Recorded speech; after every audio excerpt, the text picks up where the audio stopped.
Welcome to the Morning Track Power Hour. I am Dr. Andrew Scaff. He is Dr. Michael Werman, Esquire. On today's show, we'll talk a little bit about baseball, the spring training, the World Baseball Classic. We'll briefly talk about the college basketball conference tournaments coming up and the NCAA tournament preview, maybe just a touch. We'll mostly talk today, I think, about uh, football, some free agent news, and eventually we'll also get to the Academy Awards preview, which is coming up this weekend. But to start today's show, there's a big free agent signing news for the Kansas City Chiefs, Mike. We, for the first time in a long time, we're going to have a frontline running back now, as the Chiefs have signed Kenneth Walker III from Seattle, the Super Bowl MVP from just a few weeks ago, to a 4-year deal. Uh, Um, what do you think about the free agent acquisition, Mike? well, I think it's interesting. They wanted a top flight running back. I guess they could have waited in the draft, maybe to draft somebody like Jeremiah Love from Notre Dame, since they had the ninth pick overall. Maybe they didn't want to use the ninth pick on a running back. Maybe they thought he'd go ahead of that. Yeah, I Um, think that was the risk, right? but yeah, they wanted, I think, one of the top running backs, and probably the best one available was Kenneth Walker. Travis Etienne was around, but I think Walker is the prize out of those two. Um, he, I think, was very explosive running the football. He had, I think, he had like 30 something 20-yard runs, I think, this year. Yeah, And or something, it was some really crazy number of 20 plus yard runs. And then in the Chiefs backfield had like one on the whole season that was yeah, 20 plus yards. So he does something. He has he rushed for over 1,000 yards. He was even in a kind of limited capacity. He wasn't maybe used as much as maybe he could have been because the Seahawks used a lot of Charbonnet in the yeah, backfield on third down. So maybe it's because Walker's not a great receiver, but maybe it's just he's a little underutilized. So maybe I don't know. The Chiefs can bring out the three down, get a three down back out of Walker, or at least first and second down, and then use um, a Jerick McKinnon like yeah, um, third down back. Maybe that's there's somebody already on the that's what Brashard Smith maybe would be, or something like that on the roster already. So maybe that's what they'll plan on doing. I don't know. But I think it's an interesting choice, especially also you think Patrick Mahomes maybe won't be the most mobile at the beginning of the season, even if he's back at the beginning of the season. So maybe they'll have to run the ball a lot more. So maybe giving it to Walker and letting him run behind Creed Humphrey and Trey Smith and some of the good interior offensive lineman for the Chiefs maybe is a good thing. So it's also possible that he'll get injured and it'll be a bust, but hopefully he stays healthy and plays well for the Chiefs. yeah. But like you mentioned, he maybe doesn't have quite the mileage on him that a number one running back would have typically because they had that change of pace back with Charbonnet too. So maybe he doesn't have quite the like workhorse load that you might expect from a number one running back coming from another team out of his first contract. But Yeah, that's a little bit hopeful too, right? For good sign for the Chiefs. yeah, he's still young. The Chiefs did lose Isaiah Pacheco. He signed with the Detroit Lions, so he's not going to be around Yeah, anymore because Kareem Hunt, I guess, is still available. Maybe as a short down yard, short third and short kind of guy, but maybe right. Walker would be that too instead of bringing Hunt back. I don't know what they'll do with Hunt. I would like to see Kareem Hunt back because he was very good in those short yard situations. Yeah. Uh, Well, and he's a pass catching back mhm, too. where he was, yeah. I mean, At you least don't with know. at least there's the threat of it, at least because he's done it in the past, right? Mhm, mhm. Yeah. Uh, yeah, the Chiefs. Yeah, they signed a safety. Uh, was it what was the name of the safety? He played for the Ravens. Uh, um,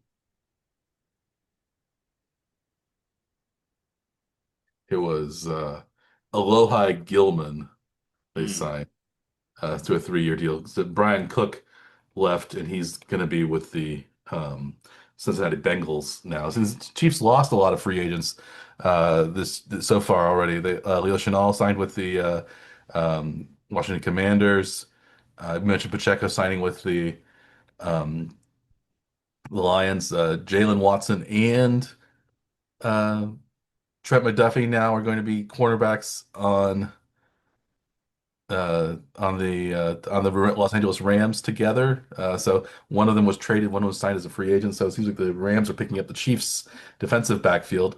I think Joshua Williams signed with the Titans.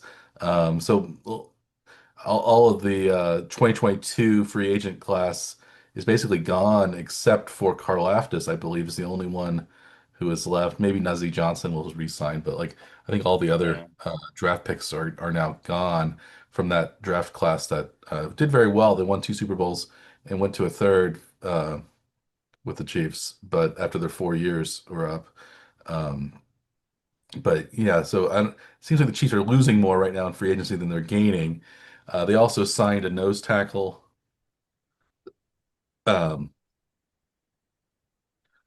from the Patriots, um, uh, Kyrus Tonga. Do you know him? Three. Apparently, he's a big run stuffer type of guy. So maybe he'll free up Chris Jones in the middle.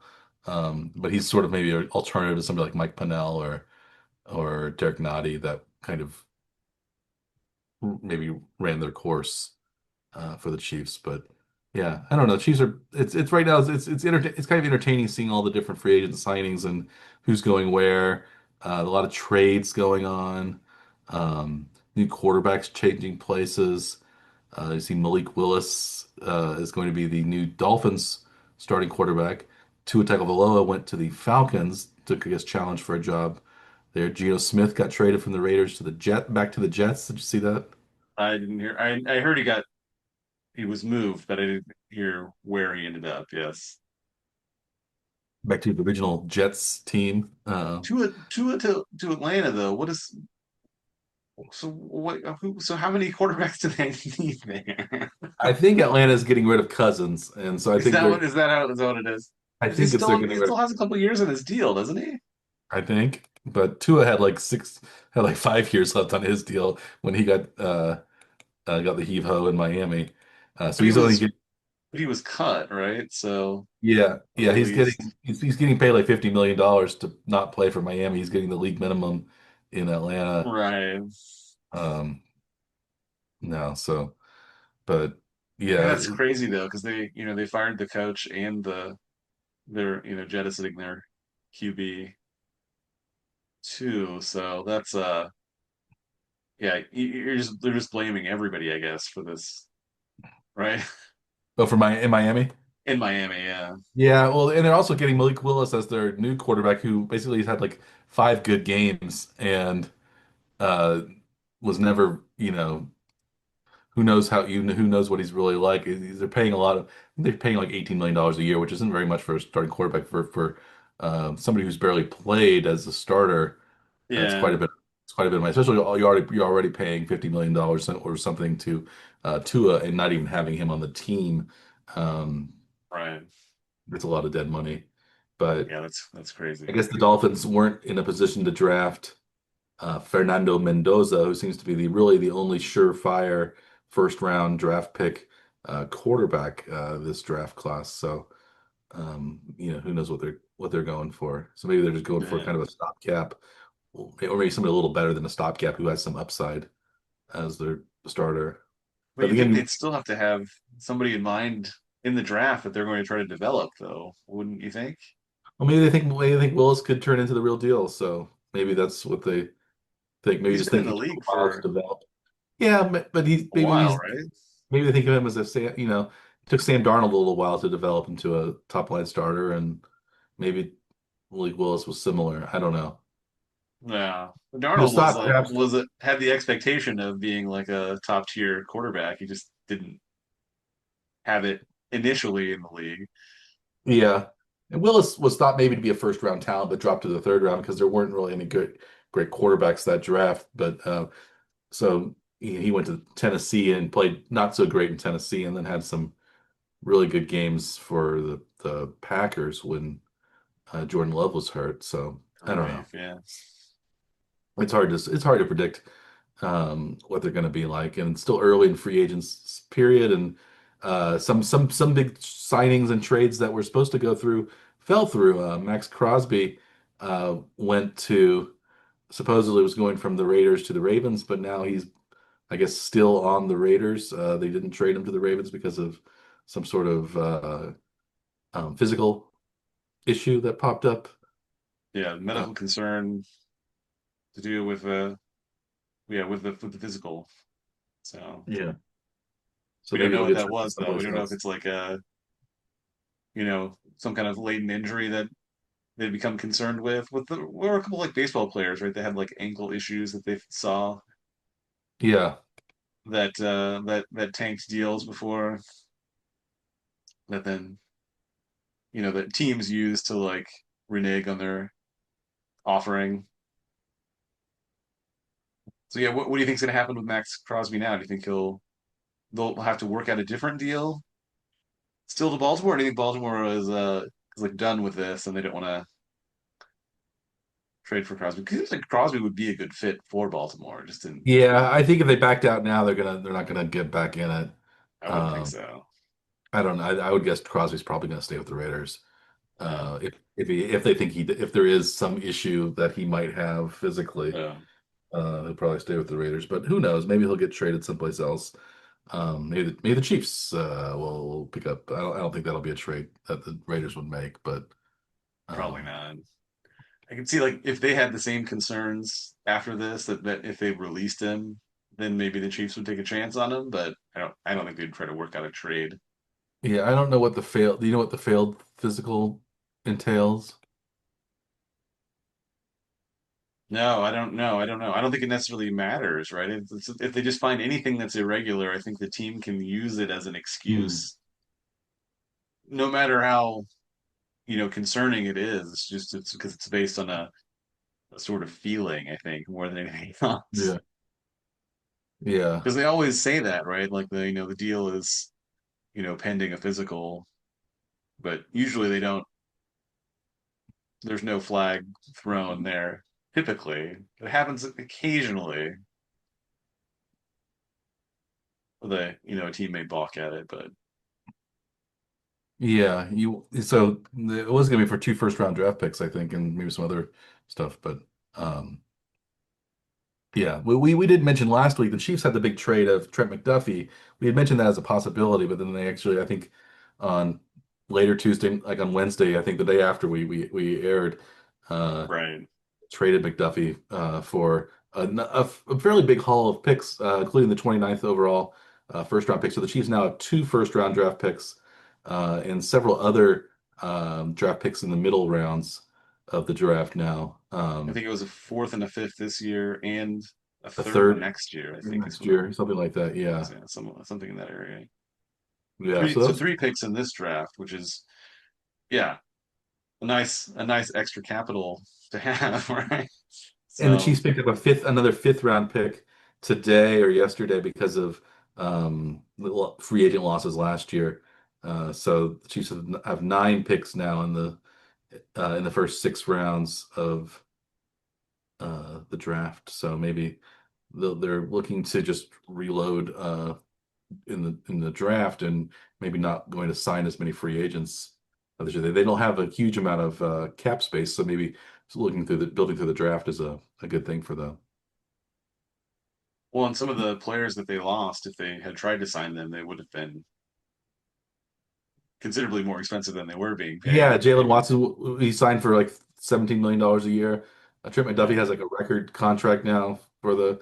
It's hard to see how these other teams, how do they have all this money? The Chiefs don't have. Where's it?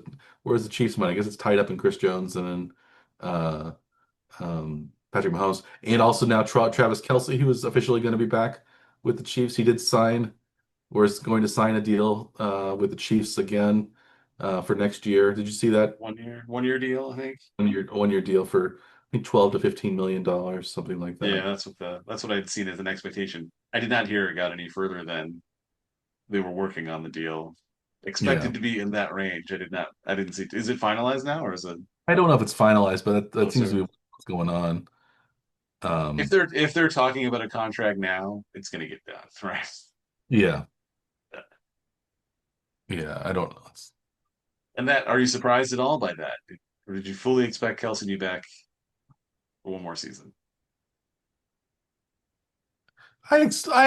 I'm not uh surprised to say, but I'm pleasantly happy, I guess. Yeah, I would have been a little bit surprised had he not come back. But I wasn't sure he was coming back either. So I was probably about 75% thinking he would come back. So yeah, um he did. That's I think that's good for the Chiefs. yeah. He'll have um another another chance to add to his legacy with Kansas City, getting more catches from Patrick Mahomes, more touchdowns, more yardage, moving up uh, into the all-time greats. So he's already, um, I think, up there for tight ends already, but maybe one more Super Bowl, one more 1,000-yard season if possible. That would really cement him as maybe the top of all time, but I don't know if he'll be able to replicate what he did because last couple of years he's been down a little bit, so he's getting older. But Yeah, yeah, maybe one more push, one more uh, go, I think is good for him and I think good for the Chiefs. really, I'm They sure he just did not want to end on a sour note. That was yeah, the disappointment of last season. yeah, they might want I could see them looking in the draft to try to draft his replacement Hmm. this year too. Um, or try to find somebody. I don't know if there's anybody left in free agency. Um, that's a great tight end. Yeah. Do you think they're still going to pick up another QB, Mike? Well, they need to. It seems like unless they want to keep Jake Hayner as their backup. Gardner Is it Minshew just signed. He signed with the Cardinals this year, so he's not going to be back. But so they need probably some sort of backup. Maybe this is where you get a veteran like Kirk Cousins or somebody like that to be the backup in case Mahomes can't go at the beginning of the season. what about a Kyler Murray type? Ooh, that would be Is, nice too. I don't know if is Kyler he would in be. theory is available because he was, I believe, set free by Arizona. I don't know if he'd be willing to be a backup at this point in his career, but who knows? Yeah. Well, I think But if maybe you're he feels like afraid he, that Mahomes is going to miss games because he won't be ready for week one, then it seems like, you'd probably want to get somebody that can at least play a couple of games and not be worried about the yeah, team having a bad start. So, maybe they would actually go after somebody who was a starter recently as opposed to, somebody that's just going to like fill the gap or just sit on the bench, right? Hold the clipboard. yeah. I think Kyler Murray's going to go to the Vikings, is what I've been reading, uh, That's what the speculation I think is. or perhaps the Browns, I guess, could Yeah. fit Apparently right. someone had asked him something about the Chiefs and he made a comment about being willing to take a pay cut to play for the Chiefs. But I don't know Oh, what that it was in relation to. Like, yeah, because from the Chiefs' perspective, the ideal situation is whoever the backup quarterback is doesn't have a chance to actually see the field much, if at all. yeah, If the backup is playing significant time, then there's been some kind of disaster essentially. yeah. So Uh, ESPN apparently is looking at uh, uh, Kirk Cousins, perhaps Trey Lance, perhaps, uh, and Tyler Huntley, perhaps. as potential backups. Would you like any of those I mean, options? Pro Bowler Tyler Huntley. Fuller, Tyler Huntley, uh, former number three overall pick Trey Lance, I think and then I think Kirk those are Cousins. all interesting choices. Yeah. I think that all of those would be fine, really, Hmm. in the scenario that they don't that you're not having they're not playing significant time, Yeah. right? Well, you could have Cousins. I think you could have Cousins play significant time for your first few Yeah. games. He'd be fine. Well, Um, especially now that they're going to have a frontline running back Running back. Yeah. too, so the pressure's off of the QB from having to, buy so much time in the backfield. 'Cause that'd be the risk. Like if they had the offensive line of last season, then you wouldn't want somebody a statuesque sort of QB back there. You'd want one of the more mobile quarterbacks, Yeah. right? Yes. So that I would think you would try to avoid Cousins if you think that he's gonna have to play significant time. But I would go for one of those the younger players that is more mobile. Has more upside. Yeah. So at least then it gives a different like dynamic, set of skills that they would be able to do in the scenario that somebody has to get thrown in there. So Mhm. I'm still curious. I would like to see what Trey Lance can actually do somewhere. Yeah, he'd be interesting But to see. Maybe he'd be like Malik Will. Malik Willis now is getting his chance to be a starter. Maybe yeah, Lance would be just as good as he was more highly touted than Willis was coming out of the draft. yeah. So something like that Because would be what interesting. Trey Lance wasn't he backing up Dak Prescott in Back Dallas at Prescott now, recently? and then he was also backing up Justin Herbert Cincinnati. in Los Oh, Angeles. in Los Angeles. Sorry, Herbert. Yeah, yeah. Not Yes, yeah, yes. yeah. Not Burrow. I almost said San Diego, but Yeah, I still think of the Chargers as being San Diego Chargers, even right. more than Raiders being Oakland. I think of the Chargers as still being San Diego. I don't. Um, it's harder to see them. I guess this LA Chargers, but I think of because you think of the Rams as LA, and that's the LA team, but you forget Yeah. the Chargers are also there. And then the Chiefs are in a tough division. They probably need they can't afford to lose a couple of games early on and then try to claw their way back because I think Denver's going to have a good team. If Nick's heals his ankle, like it seems probably it will be okay by the time the season rolls around.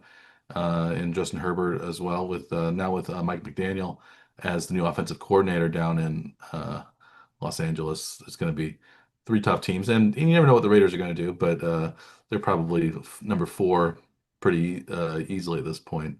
Number one overall draft pick, and Fernando Mendoza probably trying to settle in. Who knows if they even want Mendoza to start at the beginning of the season? They might want to. I guess they got rid of Smith, so maybe they're not looking for a stopgap before Mendoza comes in. That seems to clear the way path for Mendoza.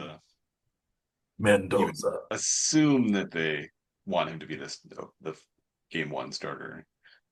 Mendoza. Do you think Mendoza sounds like he's a villain? It's Mendoza, like McBain, because McBain in The Simpsons, Yeah, his nemesis was Mendoza. I think the Uh, name does. I don't know that the personality uh, of Fernando the Mendoza. actual player doesn't seem that way though. No, I don't think so either. Yeah, The he name, the seems name, very likable. I don't. It'd be hard to make him into a villain. yeah, the Coming name from is yeah, uh, yeah. Mendoza. He's got yeah. Uh, He's not exactly the type like from the personality type. You would not expect him to be fitting into the Raiders image, though, would you? no, not really. Maybe he'll take a heel turn and become That could be pretty entertaining if he's willing to do it. somebody like Baker Mayfield would have been, I think, could have been good at the Raiders. Yeah, Of the current as of current NFL quarterbacks that has like a personality that could be, I think, good Yeah. with But somebody. You need to go full heel though, right? yeah, you Yeah. need somebody flashy, Yeah. kind of, but also kind of cocky and pretty good. Uh, Yeah. Gardner Minshew wasn't quite talented enough, but I think he had a good chance of being a good Raider, but he couldn't quite pull it off. He seemed like a WWE personality though, right? At times. Yeah, yeah, the mustache and stuff like that. But yeah, I don't know Yeah. who the other current starting court. Maybe Kirk Cousins could become a heel, maybe with the Raiders if he goes there as You a could do stopgap. like a twisty mustache. Yeah, uh, but I think that yeah, you do. Fu Manchu, like goatee style. Yes, yeah, sort of Hulk Hogan, sort of horseshoe kind of Yeah. thing. Yeah, Yeah. It doesn't change anything else, just that. And it'd be like, looking like one I'm of a the Raider now. early 1980s Milwaukee Brewers type of mustaches. Yeah. Yeah. They were probably one of the best mustachioed teams of Major League Baseball history. Uh, Speaking of the Brewers, do you want to talk a little baseball, or you want to? Sure. Well, World Baseball Classic is going on, so a lot of the Royals' best players are playing in the WBC and not playing in spring training. So spring training, the Royals have struggled a little bit. They're 6-10-1 at this point. Are you worried about the Royals, or does the spring training matter at all, Dr. Scaff? Yeah, we've seen them in the past tend to like try to win games and frequently would have like really good records in spring training, and then they'd come out completely flat in the regular season because, as you just mentioned, yes, as one of the possibilities, spring training doesn't really matter that much. Trying to win games in spring training is usually doesn't mean anything at all going forward. So no, I don't. And it's nice to see them sort of separating from that like need to try to win in spring to just like seeming like they're trying to just evaluate talent, and if they lose games, they lose games. I much prefer that, to see that, as long as they don't get your hopes up enough to like where you think that they're going to play at the same clip when they start the regular season. uh I don't think they're probably a 6-10 team like that type of record in the regular season. Hopefully they're That would be close that would enough. be a 60-100 record in the regular Yeah. season. That would be a I I don't think they're a 100 loss team, but no. I think that's 82 and a half wins is the over under. I think what I've seen something like that. We might do the over. We'll have to do the over under on the wins for the Royals later when it comes this season. But I think it's like 82 and a half is what I saw yeah, someplace. So they think the Royals are going to be a kind of a fringe playoff team like last year. Thought to yeah. be a playoff team. What was the Royals record last year? uh Underperforming, because they're around 80 wins, weren't they? Yeah,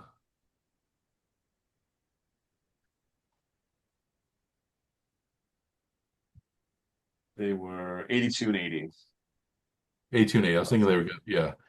Yeah, Yeah. I think the over under was 82 and a half, maybe it was 83 and a half. I was 83, 84 even, I think. Yeah, somewhere in that I area. was on I picked over, but they were under. You were correct on that one. I think so. Yeah, 82 and a half was last year. Okay. So they were half win under. So close. And yeah, you had the over, I had the under.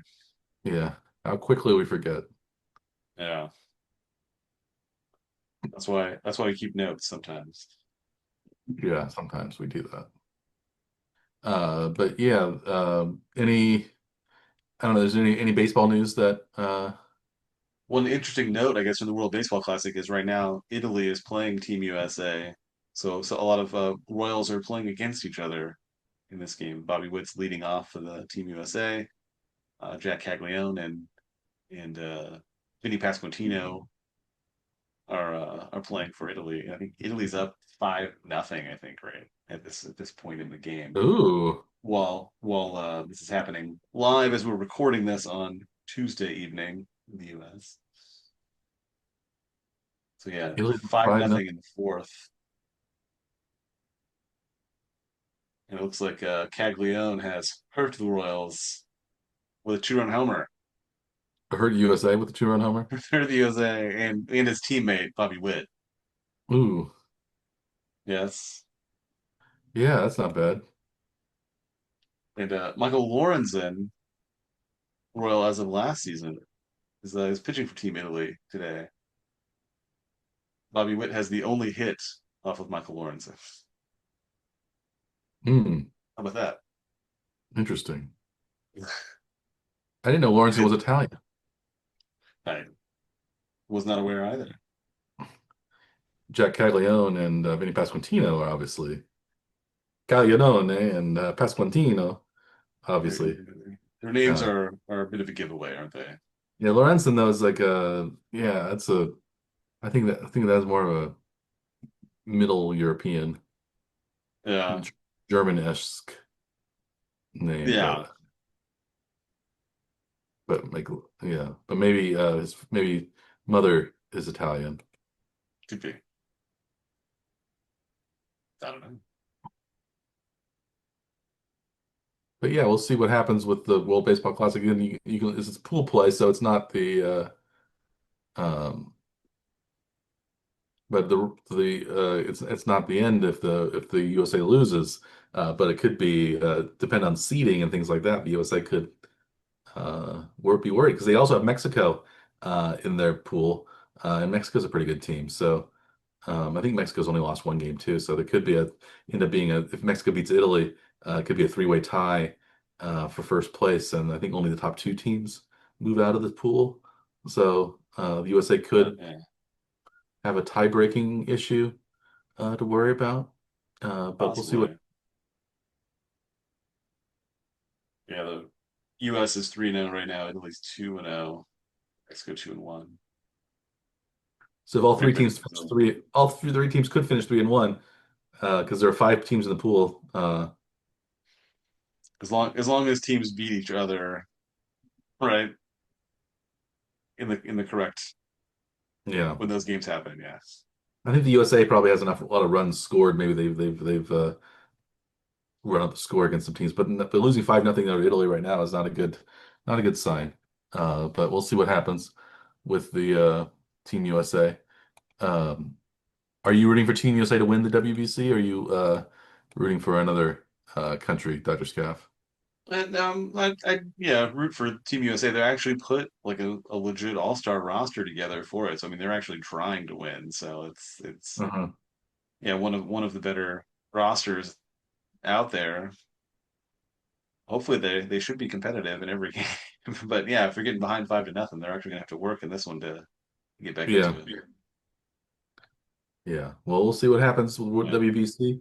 We also have other tournaments coming up in the coming weeks. We have the NCAA basketball tournament coming up in starting next week. This week we have the Big 12 uh, Big 12 tournament, some of the other conference tournaments going on. You following the conference tournaments any, or are you just waiting for the NCAAs? It seems like there aren't a lot of bubble teams right now for the Big 12 that can, unless some team makes a Cinderella run to win the whole thing. It seems like the Big 12 is kind of set with their number of teams. Probably about 8 out of the 16 teams are going to make it to the tournament. And I'm not sure that seedings will change that much even by, teams that lose a little bit earlier in the tournament than in the conference tournament than you might expect.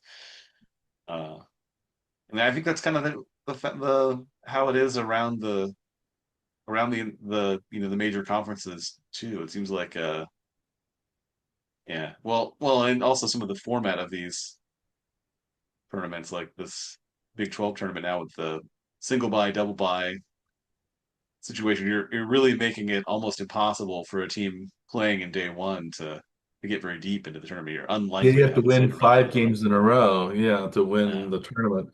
And you're going to be playing against the third second day. playing against a team that has had a bye. You play on the third day against a team that's had basically two byes if you win two games in a Yeah. row. Um, And it's not just 5 games, but it's 5 games in 5 days too. like So in it's 5 days, that's a lot. It's a lot of games. and Um, more than they're accustomed to playing. So you have to mhm. have a pretty deep team and be really good also just to get to survive that far into a tournament. So Yeah, the deck is really being stacked against the Cinderella story from these like big conference yeah. tourneys. It's even being stacked against your pals Iowa State because I think they finished fifth technically in the Big 12, so they don't get the double bye. They only have a single bye. Yeah, Uh, they fared poorly in a three-way tie scenario. That's so they ended up mhm. down 2 slots from where they could have been. Yes, Um, they still have the third best odds to win the Big 12 yeah, tournament. They would have a much closer odds to the number one and number two Houston and two number one Arizona, two Houston teams. Uh, KU I think is fourth and Texas Tech is fifth and currently in the odds. Um, KU and Texas Tech each have buys ahead of Iowa State, but Iowa State usually plays well. They travel well to Kansas City for the tournament. So, are you going to go to any of as these you games? mentioned, I'm not planning on going to any of them, but as you mentioned the last week, though, if they get to the final, they tend to win the final, though, right? I think they're undefeated in Yeah. finals. So So if they make it that far, then I may have to try to go. yeah, Yeah. you will. I do know people that are going, but I'm not planning on going to any of the games. Okay. But You aren't gonna just go, you may just go to see the KU games and root for your old just to root against them, pals. just to be You root just to be against the them. naysayer. You probably would, yeah. It'd be far more fun than rooting for them anyway. No, which is not happening. Like there's no scenario where that is happening. Okay. Rooting for them, no, no. Well, was speaking of rooting for things, we have also have the Oscars coming up. Are you rooting for any particular movie to win Best Picture that you've seen, Nutterscaff? We've seen the 10 Best Picture nominees now, at least most of them. Yes, I haven't quite finished The Secret Agent yet. I have about 30 to 45 minutes left in it. It's a fairly long movie that you have to pay, it's in Portuguese, so you really have to pay close attention yeah, to it. But it's a good movie so far. I don't think it's going to win because it's in Portuguese. If it were in English, I think it would have a good chance of winning. It's a set in Brazil in the 1970s during the corrupt military dictatorship. It's kind of a cool movie, um, but yeah, I don't think it's going to win. Do you think what movie do you think is going to win Best Picture this year? Sinners had 16 nominations. Do you think it's going to pull it out, or are we looking at one of the other films to take the top prize, Dr. Scaff? well, Sinners was not in my pool of movies to cover for this one, so I have not seen that one. So if you want to talk about Sinners, like you should probably be the one that says much about Yeah, it. it's a good movie. It's not I don't think it's worth winning an Oscar for Best Picture. Yeah, I'm a little surprised that Michael B. Jordan is the favorite to win Best Actor. Actually, he does play two roles, but I don't think he distinguishes himself enough in the it might just be that the characters aren't quite written well enough to be two really distinct twins. One's like a family man, one's sort of a ladies' man, but they aren't that different. And it's I think it would have been better played by two actors. It seems like sort of a gimmick, but it was a good movie. yeah. Um, It you, has historically been, done well in awards season though, if players, actors playing multiple roles or yeah, having more than one character. That is a thing that seems to be like more favorable for voters at times. But yes. it is one way to distinguish yourself if you have more than one character in a single movie. But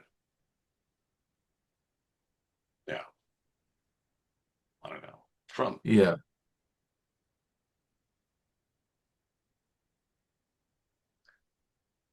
from the Best Picture nominees that I saw, my guess would be that One Battle After Another would be the front runner. But yeah, we each sort of divvied up the movies, so we don't have any overlap though. But of the pool that I watched and the pool that you watched, your expectation is not Sinners, but maybe one of the other movies that you watched would be the front runner Um, from your group. my group, I like Secret Agent. I think Train Dreams is very good, but it's very arty. I don't think it's gonna win. Yeah. Um, it also there wasn't enough stuff that happened in it. It wasn't quite. It was a very pretty movie. It might win something. It could win best cinematography, I guess, or something like that. But Oh, uh, if that's still a thing, I guess it is. it is. Um, Yeah. but Is um, it nominated Frankenstein. for cinematography? It might be. You'd think you'd guess that it would be. It is. It is It is. cinematography. Frankenstein, Marty Supreme, One Battle After Another, Sinners, and Train Dreams are the nominees Yeah, for best cinematography. yeah. I can see Train Dreams winning that, but probably I would. I don't think it's going to win best picture for sure. I would say Secret Agent has a better shot at winning best picture than Train Dreams does. Of my movies, I think Sinners probably still has the best shot because it won the most nominations at 16 nominations overall, which is a record of um, any movie ever. So. Um, although the movie with the most nominations recently, La La Land had 14, and La La Land famously did not win Best Picture, although they thought it did for a brief moment when the wrong envelope was opened, Yes, but it did not win that year in 20. What year was that? 2014, something like I that. think so. That was the last time that I had done like we're doing right now, trying to cover most of the movies to so we could make an informed decision as to what we thought would 2016. happen. 2016. Okay. Yeah. That was the last Academy Awards that I actually saw most of the films. And when that happened, I was like mid rant as to why that should not have won Best Picture. It was great when it was then announced that it was the incorrect envelope. It was fantastic. I was still ranting like Yes. we could be in another one of those scenarios for this Academy Awards though. Maybe something unexpected will win and or think will is going to win in the moment even. But yeah, if I was putting money on it though, I would put money on One Battle After Another for One Best dollar for another. Picture. Okay. Well, we'll see what happens when the Oscars are they Sunday? Sunday, I believe. Yeah. And yeah, I think we've kind of like have decent coverage from a lot of the other categories. It's like last week we talked about Best Actress, that expectation being that Jessie Buckley will win for Hamnet, Mhm. which was she was excellent in that Net in that role. Yeah. Yeah. And then what was it like overwhelming It was like favorites 90. Yeah. on the book in the sports books, right? Yeah, she's like 4,000, 40,000 to 1 or something was Yeah, or 1 to 4,000 I think was what she was. So that's that was crazy. crazy. Yeah. Heavy Yeah, so favorite. heavy favorite for Hamnet. Yeah. But we'll see what happens. We have any other things we want to talk about or cover? Or should we wrap up this week's episode of the Power Hour? I think that's it for this week. Yeah, we talked about the NFL, we talked about a little bit about baseball, we talked a little bit of basketball, did a little bit of um, movies. Since we're in the kind of middle section of the year where we aren't quite we haven't quite started baseball season. We're still not quite in the throes of the NCAA tournament. which we'll discuss more next week when we have the NCAA tournament preview. We'll have some brackets and stuff we need to make and things like that going into the week after. Um, we'll So worry about the most.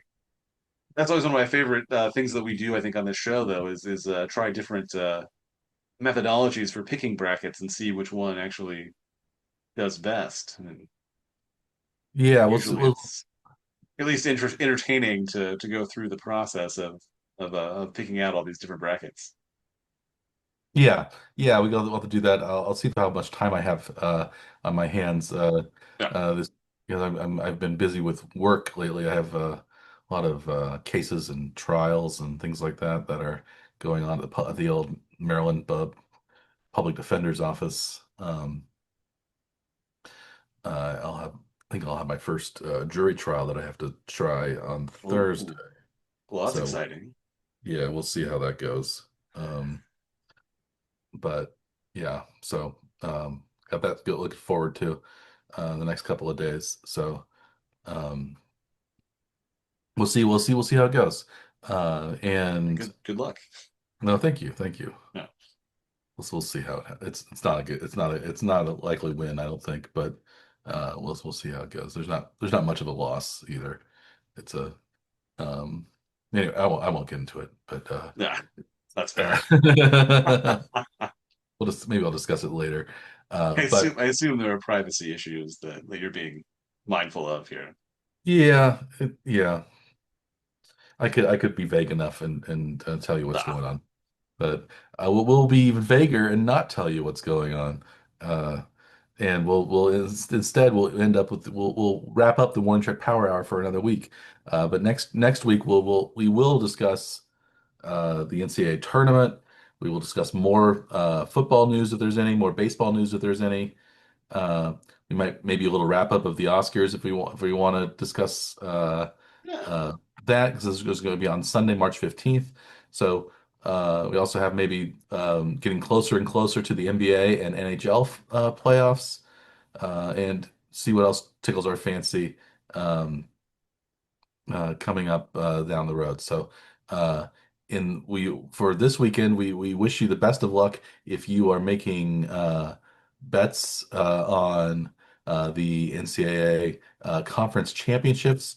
Uh, it looks like Andrew's Iowa State team might be a good bet as an underdog to pull off the 4 games in 4 days upset win of the tournament this year.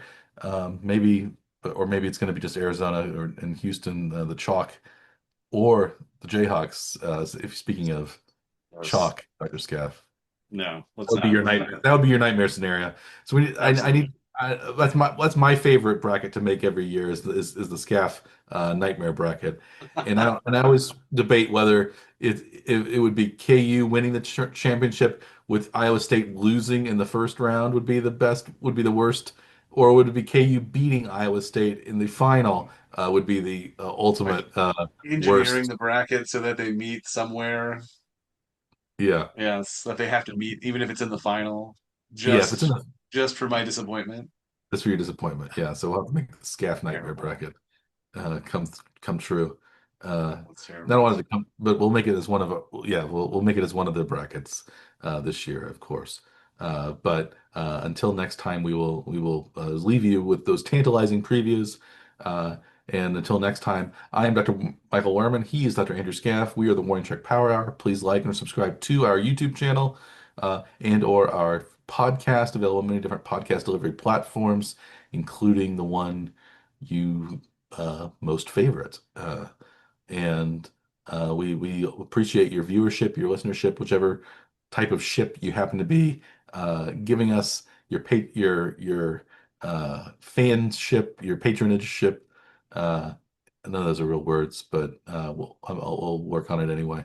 Um, but anyway, we appreciate your sticking with us and being many of our loyal legions of fans here at the Warren Truck Power Hour. We appreciate you and we salute you and we wish you nothing but the best. And again we wish you the best of luck if you're making bets this weekend. Your betting interests do not conflict with ours, so you can go hog wild on your bets this weekend. Uh, so until next time, we'll wish you here from the Warning Shark Power Hour. We will wish you a good day.